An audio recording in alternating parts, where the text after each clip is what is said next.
as simple as my dad was born into a family which were incredibly abusive, and I mean abuse in every single way you could look to imagine. He experienced that from a really, really young age up to his late teens. So he had a lifetime of abuse, physical, sexual, everything you could imagine, horrible, horrible events that happened to him. Do you know this for a fact as well, Saski? Yes, yeah. So this is from my my auntie and my mum, who, you know, my auntie was at the side of him.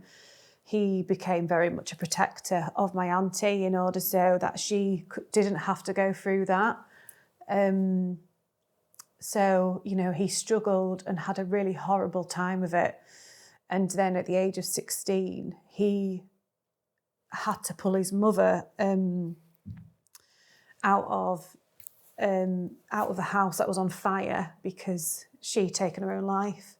And, you know, I cannot begin to imagine the life that he'd had in experiencing that and then still wanting to save her.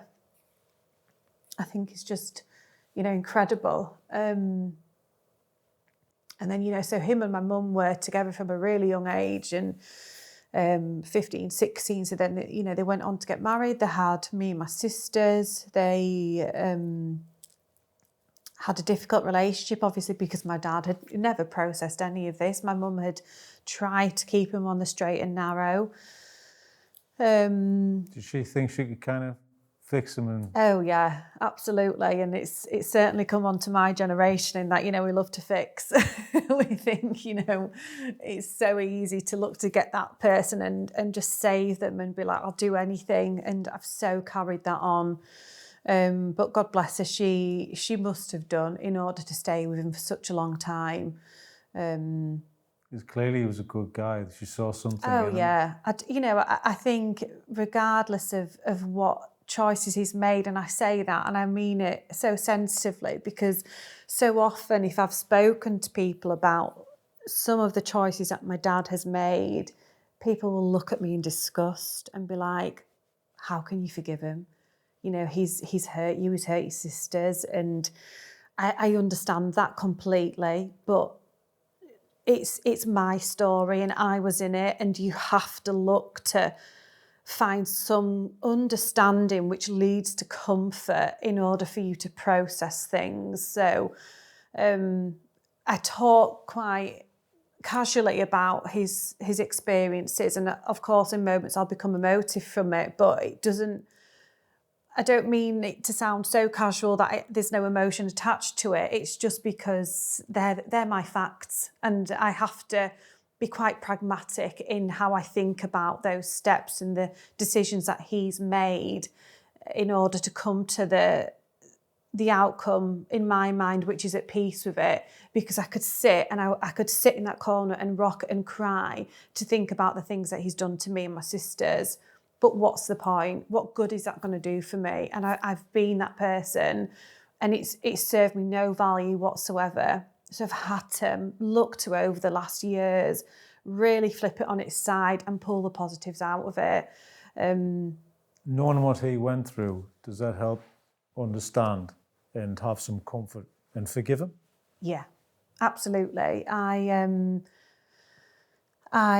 completely understand it.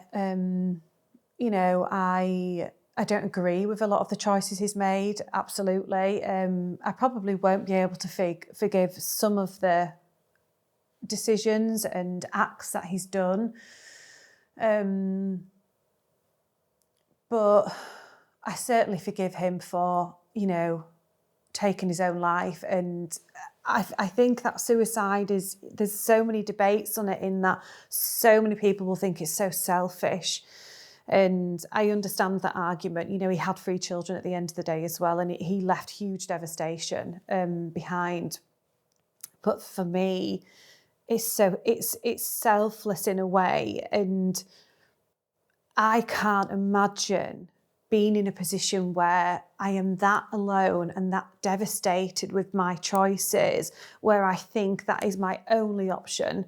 My only option is look to physically and emotionally disconnect and exit from this world. I can't imagine what a sad place that must be to be in. And it you know, it sends shivers down my spine because I just think that there are so many people in that moment. And although I understand my dad's decision, it isn't the right one and it wasn't the right one. And, you know, to people that are facing that and they're in the pit and they're on the floor, trust me when I say anybody around you, strangers around you, would much prefer 25,000 calls that day to speak to you and speak about it over and over again before you take that exit. Nobody wants that. It doesn't say value to anybody. So it's just, I understand it, but it was wrong. That's the only way I can look to express that.